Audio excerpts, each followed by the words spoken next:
தென் மாவட்டங்களில் பலவீனமாக இருக்குதோ போல அப்படின்னு தென் மாவட்டங்களில் தேசிய ஜனநாயக பலவீனமாக இல்லை, மேலும் பலமடைஞ்சிருக்குன்னு பார்க்கணும்.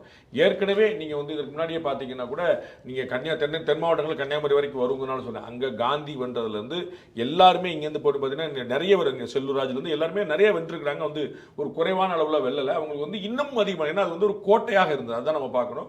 பலவீனமாக இல்லை, கோட்டையாக இருந்து திமுக அங்கே நுழைய முடியாமல் திரு எடப்பாடி பழனிசாமி அவர் சொன்னார் இல்லையா, எம்ஜிஆர் ஜெயலலிதா ரெண்டு பேருமே வந்து பெரிதளவு நம்பி இருந்த இடங்களாக தென் மாவட்டங்கள் இருந்தன. அதை வந்து பிறகுதான் வந்து கொங்கு மண்டலம் அதில் ஜாயின் பண்ணிச்சு. முதல்ல இருந்து ஆண்டிப்பேட்டில் தான் அவங்க போட்டிடுவாங்க, திண்டுக்கல் பை எலெக்ஷன். தென் மாவட்டங்கள் வந்து ஏடிஎம்கேடைய பேசின், ஏடிஎம்கேடைய கோட்டை, அந்த கோட்டை அந்த மாதிரி இருந்துச்சு.